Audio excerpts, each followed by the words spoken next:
گویا وہ اس وقت واقعی کسی عربی رہروا کا شہسوار ہے۔ اس کا چہرہ اس سچی مسرت سے کنول کی طرح کھلا ہوا تھا جو چند دنوں کے لیے بچپن میں ہی حاصل ہوتی ہے اور جس کی یاد ہم کو مرتے دم تک نہیں بھولتی۔ اس کا سینہ ابھی تک معصومیت کے گرد و غبار سے بیلوث تھا اور معصومیت اسے اپنی گود میں کھلا رہی تھی۔ بدقسمت کالا چور پھانسی سے اترا، ہزاروں آنکھیں اس پر گڑی ہوئی تھی۔ وہ اس لڑکے کے پاس آیا اور اسے گود میں اٹھا کر پیار کرنے لگا۔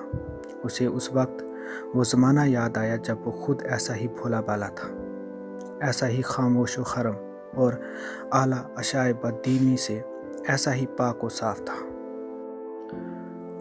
ماں گودیوں میں کھلاتی تھی، باپ بلائیں لیتا تھا اور سارا کنبہ جانے دارا کرتا تھا۔ کالے چور کے دل پر اس وقت ایام گزشتہ کی یاد کا اتنا اثر ہوا کہ اس کی آنکھوں سے، جنہوں نے نیم میں بسمل لاشوں کو تڑپتے دیکھا اور نہ جھپکی تھی، آنسو کا ایک قطرہ ٹپک پڑا۔ دلفگار نے لپک کر اس در یکتا کو ہاتھ میں لے لیا اور اس کے دل نے کہا، بے شک یہ شے دنیا کی سب سے انمول چیز ہے، جس پر تخت طاؤس اور جام جم اور آب حیات اور زر پرویز سب تصدق ہیں۔ اسی خیال سے خوش ہوتا ہوا کامیابی کی امید سے سرمست دلفگار اپنی معشوقہ دلفریب کے شہر مینو سودا کو چلا، مگر جوں منزلیں طے ہوتی جاتی تھیں اس کا دل بیٹھا جاتا تھا کہ کہیں اس چیز کی جسے میں دنیا کی سب سے بیش بہا چیز سمجھتا ہوں دلفریب کی نگاہوں میں قدر نہ ہوئی تو میں دار پر کھینچ دیا جاؤں گا اور اس دنیا سے نامراد جاؤں گا، پر خرچہ باد آباد۔ اب تو قسمت آزمائی ہے۔ آخر کوہ دریا پار کرتے ہوئے وہ اپنے شہر مینو سواد میں آ پہنچا اور دلفریب کے در دولت پر جا کر التماس کی، ہستہ و زار دلفگار بفضل خدا تعمیل ارشاد کر کے آیا ہے اور شرف قدم بوسی چاہتا ہے۔ دلفریب نے فی الفور حضور میں بلا بھیجا اور ایک زرنگار پردے کی اوٹ سے فرمائش کی کہ وہ ہدیہ پیش کر۔ دلفگار نے ایک عجیب امید و بیم کے عالم میں وہ قطرہ پیش کیا اور اس کی ساری کیفیت نہایت ہی مؤثر لہجے میں بیان کی۔ دلفریب نے کل ردات باغرض سنی اور تحفہ ہاتھ میں لے کر ذرا دیر تک غور کر کے بولی، دلفگار، بے شک تو نے دنیا کی ایک بیش قیمت چیز ڈھونڈ نکالی، تیری ہمت کو آفرین اور تیری فراست کو مرحبا، مگر یہ دنیا کی سب سے بیش قیمت چیز نہیں۔ اس لیے تو یہاں سے جا اور پھر کوشش کر، شاید اب کہ تیرے ہاتھ در مقدر لگے اور تیری قسمت میں میری غلامی لکھی ہو۔ اپنے عہد کے مطابق میں تجھے دار پر کھنچوا سکتی ہوں، مگر میں تیری جان بخشتی ہوں، اس لیے کہ تجھ میں وہ اوصاف موجود ہیں جو میں اپنے عاشق میں دیکھنا چاہتی ہوں، اور مجھے یقین ہے کہ تم ضرور کبھی سرخ رد ہوگا۔ ناکام و نامراد دلفگار اس عنایت معشوقانہ سے ذرا دلیر ہو کر بولا، اے محبوب دل نشیں، بعد مدتہائے دراز کے تیرے آستاں کی جب رسائی نصیب ہوتی ہے، پھر خدا جانے ایسے دن کب آئیں گے۔ کیا تم اپنے عاشق جاں باز کے حال زار پر ترس نہ کھائے گی اور اپنے جمال جہاں آرا کا جلوہ دکھا کر اس سوختہ تن دلفگار کو آنے والی سختیوں کے جھیلنے کے لیے مستعد نہ بنائے گی؟ تیری ایک نگاہ مست کے نشے سے بے خود ہو کر میں وہ کر سکتا ہوں جو آج تک کسی سے نہ ہوا ہے۔ دلفریب عاشق کی یہ اشتیاق امیز کلمات کو سن کر برا فروختہ ہو گئی اور حکم دیا کہ اس دیوانے کو کھڑے کھڑے دربار سے باہر نکال دو۔ چوبیدار نے فوراً غریب دلفگار کو دھکے دے کر کوچہ یار سے باہر نکال دیا۔ کچھ دیر تک دلفگار معشوقانہ ستم کیش کی اس تند خوئی پر آنسو بہاتا رہا، بعد ازاں سوچنے لگا کہ اب کہاں جاؤں۔ مدتوں کی راہ دبائی بادیہ پیمائی کے بعد یہ قطرہ اشک ملا تھا۔ اب ایسی کون سی چیز ہے جس کی قیمت اس در آبدار سے زائد ہو؟ حضرت خضر، تم نے سکندر کو جاؤ ظلمات کا راستہ دکھایا تھا، کیا میری دستگیری نہ کرو گے؟ سکندر شاہ ہفت قشور تھا، میں تو ایک جان باز برباد مسافر ہوں۔ تم نے کتنی ہی ڈوبتی کشتیاں کنارے لگائی ہیں، مجھے غریب کا بیڑا بھی پار کر دو۔ اے جبرائیل عالی مقام، کچھ تمہیں اس عاشق نیم جاں و اسیر رنج و محن پر ترس کھاؤ؟ تم مقربان بارگاہ سے ہو، کیا میری مشکل آسان نہ کرو گے؟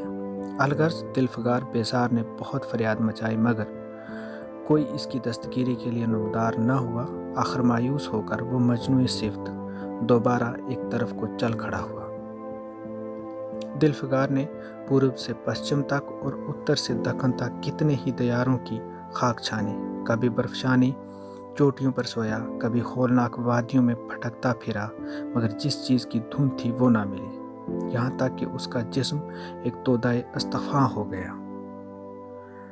ایک روز شام کے وقت کسی دریا کے کنارے ہنستا حال پڑا ہوا تھا، نشہ بے خودی سے چونکا تو کیا دیکھتا ہے کہ سندل کی چتا بنی ہوئی ہے اور اس پر ایک نازنین شاہ نے جوڑے پہنے 16 سنگار کیے بیٹھی ہوئی ہے۔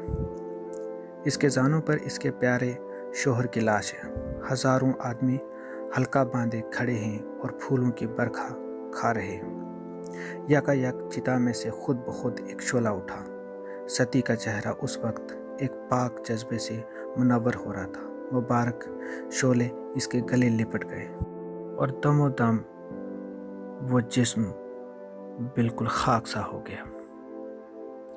معشوق نے اپنے تئیں عاشق پر نثار کر دیا اور دو فدائیوں کی سچی، لافانی اور پاک محبت کا آخری جلوہ نگاہ ظاہر سے پنہاں ہو گیا۔ جب سب لوگ اپنے اپنے گھروں کو لوٹے تو دلفگار چپکے سے اٹھا اور اپنے گریباں چاک دامن میں یہ تودائے خاک سمیٹ لیا اور اس مشت خاک کو دنیا کی سب سے گراں بہا چیز سمجھتا ہوا کامرانی کے نشے میں مہمور کوچہ یار کی طرف چلا۔ اب کہ جوں جوں وہ منزل مقصود کی قریب آتا تھا، اس کی ہمتیں بڑھتی جاتی تھیں۔ کوئی اس کے دل میں مدتوں تک پرخار جنگلوں، شربار ریگستانوں، دشوار گزار وادیوں اور ناقابل عبور پہاڑوں کو طے کرنے کے بعد دلفگار ہند کی پاک سرزمین میں داخل ہوا اور ایک خوشگوار چشمے میں سفر کی کلفتیں دھو کر، غلبہ ماندگی سے لب جوئے باس لپیٹ کر، شام ہوتے ہوتے وہ ایک کفِ دست میدان میں پہنچا، جہاں بے شمار نیم کشتہ اور بے جان لاشیں بے گور و کفن پڑی ہوئی تھی۔ زاغ و زاغن اور وحشی درندوں کی گرم بازاری تھی۔ سارا میدان خون سے شنگرف ہو رہا تھا۔ یہ ہیبت ناک نظارہ دیکھتے ہی دلفگار کا جی دہل گیا۔ خدایا، کس عذاب میں جان پھنسی! مرنے والوں کا کراہنا، سسکنا اور ایڑیاں رگڑنا، جان دینا، درندوں کا ہڈیوں کو نوچنا اور گوشت کے لوتھڑوں کو لے کر بھاگنا، ایسا ہولناک سین دلفگار کبھی نہ دیکھا تھا۔ یکا یک اسے خیال آیا، میدان کا راز اور یہ لاشیں سرما سپاہیوں کی ہیں۔ اتنے میں قریب سے کراہنے کی آواز آئی۔ دلفگار اس طرف پھرا تو دیکھتا ہے کہ ایک قوی ہیکل شخص، جس کا مردانہ چہرہ ضعیف جانکدانی سے زرد ہو گیا ہے، زمین پر سرنگوں پڑا ہوا ہے۔ سینے سے خون کا فوارہ جاری ہے، مگر شمشیر آبدار کا قبضہ پنجے سے الگ نہیں ہوا۔ دلفگار نے ایک چیتھڑا لے کر گردان زخم پر رکھ دیا تاکہ خون رک جائے اور بولا، اے جوان مرد، تو کون ہے؟ جوان مرد نے یہ سن کر آنکھیں کھولی اور دلیرانہ لہجے میں بولا، کیا تو نہیں جانتا کہ میں کون ہوں؟ کیا تو نے آج اس تلوار کو کاٹ نہیں دیکھا؟ میں اپنی ماں کا بیٹا اور بھارت کا لخت جگر ہوں۔ یہ کہتے کہتے اس کے تیوروں پر بل پڑے گئے۔ زرد چہرہ خوشمگی ہو گیا اور شمشیر آبدار پھر اپنا جوہر دکھانے کے لیے چمک اٹھی۔ دلفگار سمجھ گیا کہ یہ اس وقت مجھے دشمن خیال کر رہا ہے۔ ملائمت سے بولا، اے جوان مرد، میں تیرا دشمن نہیں ہوں۔ ایک آوارہ وطن غربت زدہ مسافر ہوں، ادھر بھولتا بھٹکتا آ نکلا ہوں۔ براہ کرم مجھ سے یہاں کی مفصل کیفیت بیان کر۔ یہ سنتے ہی زخمی سپاہی نہایت شرین لہجے میں بولا، اگر تو مسافر ہے تو آ اور میرے خون سے تر پہلو میں بیٹھ جا، کیونکہ یہی 2 انگل زمین ہے جو میرے پاس باقی رہ گئی ہے اور جو سوائے موت کے کوئی نہیں چھین سکتا۔ افسوس ہے کہ تو یہاں ایسے وقت میں آیا جب ہم تیری مہمان نوازی کرنے کے قابل نہیں۔ ہمارے باپ دادا کا دیس آج ہمارے ہاتھ سے نکل گیا اور اس وقت ہم بے وطن ہیں، مگر پہلو بدل کر ہم نے حملہ ور غنیم کو بتا دیا کہ راجپوت اپنے دیس کے لیے کیسی بے جگری سے جان دیتا ہے۔ یہ آس پاس جو لاشیں تم دیکھ رہے ہو، یہ ان لوگوں کی ہیں جو اس تلوار کے گھات اتارے ہیں مسکرا کر، اور گو کہ میں بے وطن ہوں، مگر غنیمت ہے کہ خریف کے حلقے میں مر رہا ہوں۔ سینے کے زخم سے چیتھڑا نکال کر، کیا تو نے یہ مرہم رکھ دیا؟ خون نکلنے دے، اسے روکنے سے کیا فائدہ؟ کیا میں اپنے ہی وطن میں غلامی کرنے کے لیے زندہ ہوں؟ نہیں، ایسی زندگی سے مرنا اچھا، اس سے بہتر موت ممکن نہیں۔ جوان مرد کی آواز مدھم ہو گئی، اعضاء ڈھیلے ہو گئے، خون اس کی کثرت سے بہا کر اب خود بخود بند ہو گیا۔ رہ رہ کر ایک آدھ قطرہ ٹپک پڑتا تھا، آخر کار سارا جسم بے دم ہو گیا۔ قلب کی حرکت بند ہو گئی اور آنکھیں مند گئی۔ دلفگار نے سمجھا اب کام تمام ہو گیا کہ مرنے والے نے آہستہ سے کہا، بھارت ماتا کی جے، اور اس کے سینے سے آخری قطرہ خون نکل پڑا۔